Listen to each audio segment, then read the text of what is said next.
What's up, guys? Hope you're doing well. Today I want to talk about why we should use, the quality of life as a measure of success. Um, I think typically our society has put, money, professional success, fame as, the measure of success or the measure of a good life. And certainly, let's just be clear, like making a certain amount of money tremendously helps. Finding success in your job feels good. Fame probably feels good. But I think that we need to change our measure of success to our quality of life. How happy we are, you know, how much, are we living to our true purpose in life? Um, and how much are we exercising our true motivations? Um, I think about someone who works in, let's say, just giving an example, finance for 10 years and doesn't like it, is miserable every working day. And I think about, okay, let's say they do find, they make good money and, after the 10 years, they're able to buy a condo or buy a house, I think about whether that's, if at 32 they end up making a career change, whether that was the right life to live, right?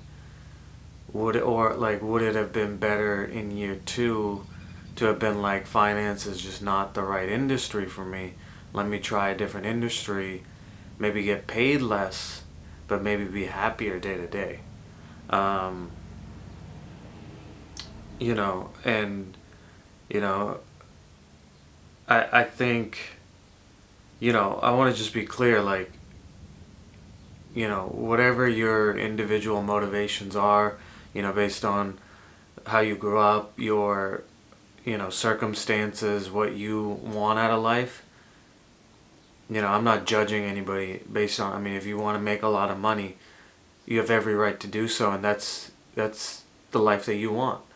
Um,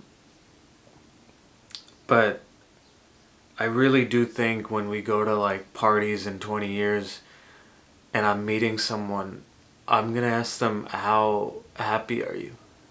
Instead of what do you do? Because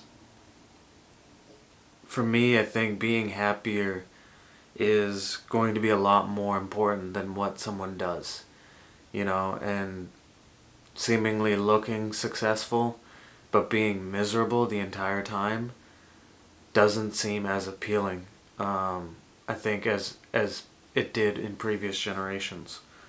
Um, I think as a society we're having more conversations about better care of self and of the human.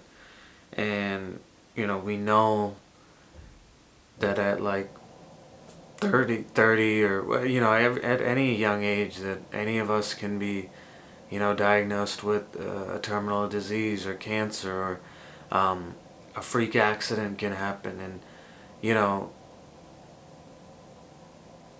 I think it's just so important for us, if any of those things happen, that we feel like we've been living the life we've meant to be living. Um, I don't, you don't want to be in one of those situations and think like, I just wasted the last 10 years of my life doing something I didn't want to do just to look successful and just for the opinion of others. Um, so let me know what you guys think. I mean, I think uh, it certainly has a debate. I think um, making less money, right, for the individual I gave, like maybe he or she worked 2 years in finance, but then that changed careers and for the next 8 years made less money but was happier, versus spending all 10 years in finance and being miserable. I'm curious what you guys think, in terms of I just think with life, like, you just never know how much time you have. And I think time is something you can never get back. And so spending it wisely, um, and with a sense of fulfillment is just so important. But let me know what you guys think.